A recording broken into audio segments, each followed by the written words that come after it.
Hey guys, Marrow here. So I know I haven't done one of these in a very long time, and I usually don't do this type of content like BiS videos, all that. Last one I did was before TBC was even out actually, so it'll be probably a year ago at this point. But I know that the people that actually usually do these BiS lists are very busy right now, and I thought I could help a little bit by taking a little bit of weight off their shoulder and helping the community a little bit. So today we're going to talk about, again, Phase 3 BiS. I'm going to give my take on what I think a realistic setup is and what you should prioritize, and also we're going to go over an idealized BiS list with, this is hard BiS, this is maximizing DPS, full throttle. So without further ado, let's get into it. First item I really want to talk about is Cursed Vision of Sargeras. Now, Cursed Vision is I think one of what people have been dubbing the big three this tier. One of the most contested items for all physical DPS in TBC for this tier. It's Cursed Vision, it is Madness of the Betrayer, and Storm Rage's Signet Ring. I think that it is unlikely that you're going to get all three. If you do, all power to you, and those three are all definitely BiS. However, if I had to pick one of them, I would probably go with the Cursed Vision of Sargeras. And the reason why that is because it is a pretty huge increase over our second best helmet, which would be the Helm of the Illiterary Shatterer or the Onslaught Battle Helm, depending on whether you're using 4-piece or not. Probably if you're using 4-piece, then yes, the Onslaught Battle Helm would be better. However, our 4-piece is actually really not that impressive. It's 5% extra damage on Bloodthirst and Mortal Strike, which is good. But when you take into account the fact that Bloodthirst across all raid is usually from 9 to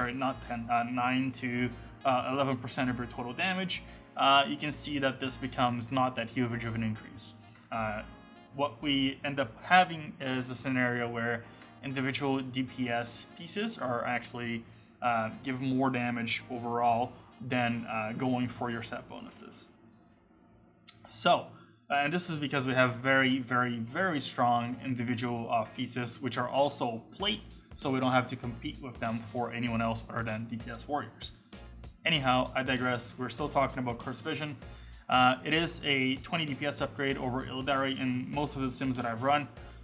Just an incredible item overall, and it lasts you until the end of the game. So the next upgrade for Cursed Vision is the Crown of an Asterion from Kil'jaeden, or a Coif of Illyria from Kil'jaeden as well, if you want to go with the manual option. And by that point, the game is done. The game is over.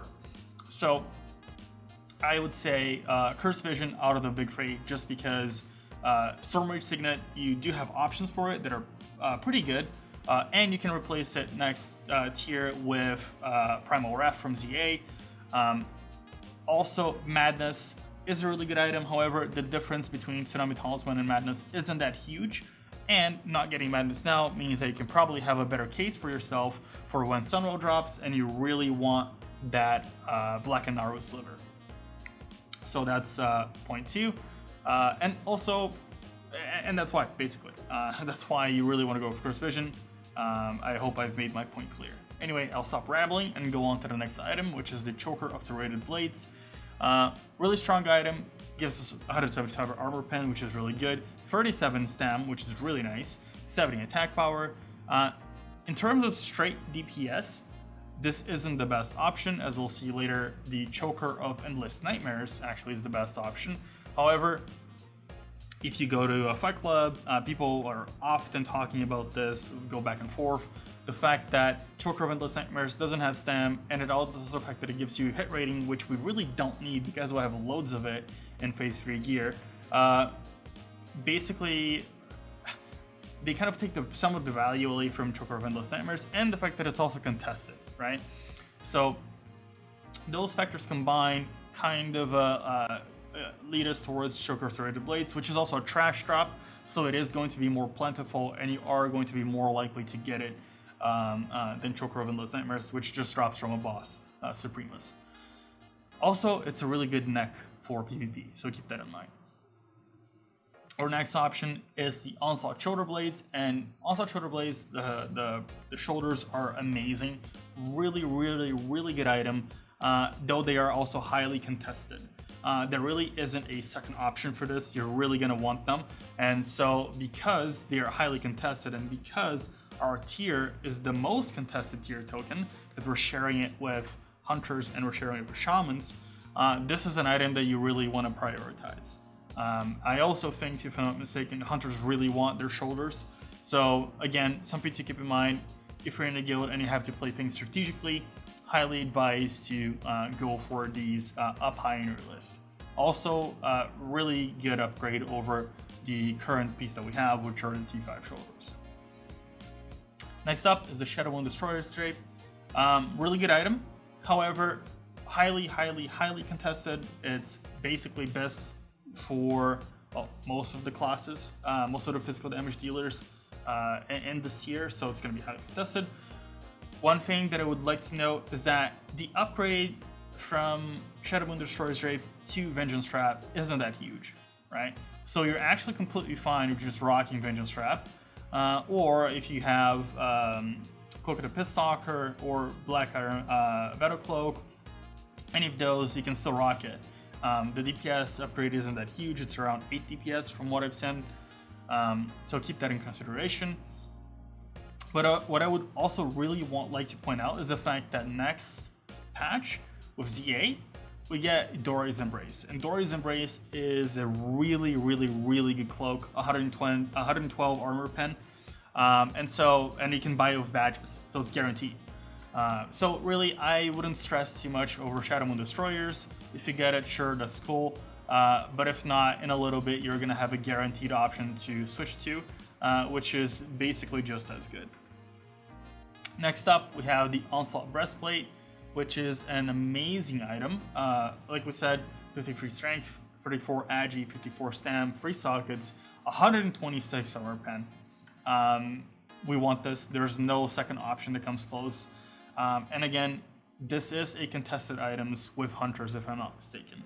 So keep that into consideration. If you're going to prioritize your items strategically, this is one to put high as well. Next up, we have wrists. Wrists are the most inconsequential item in all of this phase. And to make things better for us, actually, we have 4 really good options. We have the Fury Shackles, we can keep using Bracers of Eradication, we can use Deadly Cuffs, or we can use the Lightning Reflexes, which are not here for some reason. Let's see. There we go, Lightnings of Lightning Reflexes. These are BOE, meaning that it's super easy to get them. You just need to craft it. It's super easy to craft. They're not too expensive. So if you go with any of these, like Lightning Reflexes, Eradication, Deadly Cuffs with Steel, or Fury Shackles, these are all really good options. So I'm not going to spend too much time on it. Pick any of the wrists that you want. It's whatever. Right, for weapons, we have our trusty Dragon Strike. You should have this. Just insane item. If you don't get Glaives, you're not replacing it until Sunwell when we kill with Muramasa. And then for offhand, we have the Vengeful Gladiator Slicer, which is really good, really high DPS, gives us armor pen. So for the offhand, I would really work towards this one. And not much to say about weapons. If you don't get Glaives, this is as good as it's gonna get. For the glove slot, we have the Grips of Silent Justice, and this is just an absurd item. It's incredible. 2 sockets, 175 armor pen. We really want this. If you have no other DPS warriors in your raid, you're laughing all the way to the bank. You're just gonna get this for free, and you're gonna be super happy about it. However, if you do have other warriors in your raid, this is an item that I think is worth prioritizing. If I'm playing with like multiple Fury Warriors in the guild, or if I have myself and an Arms Warrior, this one would actually be one of the items I would prioritize the most. Especially because it is a single drop item, and bosses in Phase 3 actually have huge loot tables, so you run the risk of not getting these for a very long time, and when they drop, you really do want them. So this is kind of the mindset that you need to have for all of the plate-specific items that we're going to look at. If you have multiple warriors, you should prioritize them because you want to get the first one, because they're really, really, really good. So moving on to belts. Again, Belt of 100 Deaths, insane item. You're not going to replace it until Sunwell. However, if you don't have it, you can keep rocking the red Belt of Battle, or you can use the, if you don't have it somehow, you can use the Belt of Saving Fury. These two aren't really that much far off. So I will honestly just stick with the red Belt of Battle. However, you really want the 100 Deaths, that's for sure. Next up, we have an insane item in Leggings of Divine Retribution. 350 armor pen is just absurd on a single item. You absolutely want these. Like I said, if you're the only DPS warrior in your guild, you're laughing all the way to the bank because you're gonna get all these sick items by default. Reminder that your rets do not want these items at all. They want a completely different set of items. So you're super pumped about it. However, if you do have more than one DPS warrior in your raid, which might be the case, then I would highly advise to place this item really, really, really high on your list. Same goes for the Dread Boots of Legion, sorry. Again, really good item. 48 strength, 40 stam, 2 sockets, crit rating, hit rating, good socket bonus. You want these. These are actually a huge upgrade over the boots that we have around. And I think, if I'm not mistaken, this is around 28 DPS or so, which for a boot slot is just absurd. So again, highly recommend getting these. And just for comparison's sake, Divine Retribution, from what I've seen, is around 32 to 45 DPS upgrade. Silent Grips are around, Silent Justice, sorry, around 20 to 21 DPS upgrade. So again, these items are extremely worth it for you to value highly, even if they're plate and there's only like a couple people in your raid that are gonna get them. Anyways, next up, we're gonna talk about rings. Unstoppable Aggressor's Ring is your second best ring this tier. However, it's basically gonna be given to you for free. Really good ring. Again, contrary to what we just talked about in the plate, I personally wouldn't prioritize this ring super highly. Because while it is a pretty significant DPS upgrade from anywhere from 16 to 18 DPS, you're the only person that wants it. So if I had to prio, I would prio the play pieces first and then prio this ring. Especially because we actually have some really decent options for rings. You can keep using the Band of Ranger General. The Band of Devastation is a trash drop, which is really good. And also we can use the Band of the Eternal Champion, which is really not that bad, especially if the proc rate is higher than what we think it's going to be. So rings, you have a lot of flexibility here, and this is also the reason as to why I didn't include Stormrage Signet Ring in my in this list, because it is extremely sought after. However, we do have very good secondary options, and to me, it's just not worth getting this item over a Cursed Vision, for instance. So that's what I would point out. The exception is if you're really into PvP, then this item is pretty insane. It's a really good PvP item. So that's just something to keep in mind. And also the fact, not even just counting the fact that we have other options, we do have the Signet of Primal Wrath that comes with ZA that is really close to Stormrage Signet Ring. So that's something to keep in mind as well. Even if you don't get it now, you will have the opportunity to get an item that's almost as good in ZA, which is going to be a lot easier to get since ZA is a 10-minute instance. So I hope that closes that out. Dragonspine Trophy. Hopefully you have this. If not, I'm sorry. I still don't have it. I cry it every day. Please, girl. Keep it. It's going to be your best in slot trinket until Wrath of the Lich King. Now, the second item that I would say in this reasonable BiS list for Phase 3 is Tsunami Talisman, and that is over Madness of the Betrayer. And it goes back to what we talked about, where really the DPS upgrade of Madness over Tsunami Talisman is not big enough for it to justify how contested it is for us. And again, this is my opinion, and this is from my sims that I've run. So maybe I've completely messed it up, and maybe I don't know what I'm talking about.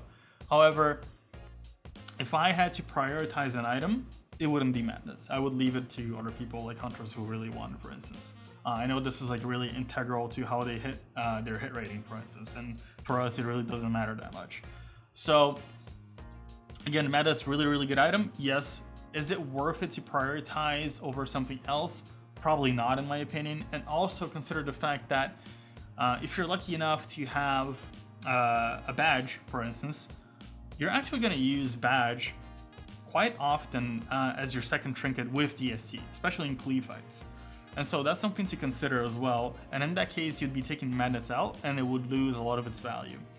Another thing to consider is the fact that if you get madness now, then, well, Sunwell comes around, Black and Narrow Sliver drops, and are you going to give it to the person who has DST and madness, or are you going to give it to the person who has DST, and then the last trinket that they got was all the way in SSC, right? That's something to keep in mind if you want to play this more strategically. Personally, I wouldn't really go for madness just because I don't think the DPS upgrade is worth it over Tsunami, and I think it leaves you in a worse position for when Sunwell drops, which brings, again, one of the best trinkets in the game in Black and Narrow Sliver. So that's why I went with Tsunami Talisman. And then Twisted Blades of Zarek. No one wants this. Like, you're gonna get it. No one cares about this item. It's whatever. So that's kind of wraps up the realistic expectations for Phase 3. Again, really reinforcing that you should really go for Curse Vision. This should be a high prio because everyone wants this. And it's your, like, largest upgrade over your second BiS. I would also really focus on the Onslaught Breastplate and the Onslaught Shoulder Blades, because again, your tier token is very contested. However, these drop every time, right? So like these drop often, you get 2 tokens per run. Eventually you're gonna get these. With these, with Silent Justice, with Divine Retribution, with Dread Boots of the Legion, the loot tables are really huge and you might get really unlucky. There's people that haven't seen a DST yet. You could just be the person that will not see a Leggings of Divine Retribution for all of Phase 3. It could happen. And if that happens, if you only happen to see one, you really want to be the person that gets it. So I would highly, highly, highly recommend, if you have multiple DPS warriors in your guild, prioritizing these really highly. Like even higher than Onslaught Breastplate, even higher than Onslaught Shoulder Blades, honestly. I would really prioritize. I would have something like Curse Vision 1, Retribution 2, Silent Grips 3, Dread Boots 4, something like that. Bed of Devastation, again, really good. On top of Regressors, you're gonna get her for free. And yeah, I kind of hope that, I know I rambled a little bit at the end there, but I hope that I've made what my philosophy is when it comes to which upgrades you should go for, which upgrades you should pass on, and why that is. Now that we've seen what the realistic version of this is, if you are, I don't know, man, like GM, raid lead officer, whatever, of your guild, and you can just scam all of your guild, you know, and you don't give a fuck, then this is the absolute best setup that you can get for DPS wise strictly. We're gonna go with the Deadly Cuffs. They're like a little bit better than the other options, depending on which team you have. Trigger of Endless Nightmares, again, a little bit better than Serrated Blades, but have no stam, have a lot of hit. Stormwave Signet, again, a little bit better than all of our other options. And same with Madness over Tsunami Talisman. I will stress also the fact that these 2 items, War Glaives, by themselves, they give you a larger DPS increase than any of these other items in this tier. So if you can only prioritize getting one item, or well, a set of items rather, then War Glaives are it. Of course, this is not going to be attainable for most people. Some people, you know who's getting Glaives ahead of time, all that kind of stuff. I'm not going to go into who should get Glaives. That's a different discussion. But suffice to say that if you can only get one thing in the entire tier, it's Glaives, and that's it. So I hope I've made that clear. And I hope this kind of helps you in kind of like picking which items that you want, which items you want to prioritize. If you're using That's My BiS or Onslaught or whatever system you utilize. And I hope that you enjoy this type of content. I know I've been away for a very long time. I almost stopped playing for a while actually. I was just really burnt out. And so now I started playing again and having fun again, and because of that, I'm making videos again. So if you want to see more content like this, please do leave a like and subscribe. It does really help. I know everyone says that, but it's true. And if you have any questions, drop them down below. I mean, tell me which item you're going to prioritize, I guess. You know, there's a lot of options. The DPS jump from phase 2 BiS to phase 3 BiS is so much higher than the DPS jump from phase 1 BiS to phase 2 BiS. People don't know how much DPS warriors are actually going to start pumping. And it's going to be a lot of fun to play. So that's it, guys. Hope you enjoyed it, and I will catch you in the next time.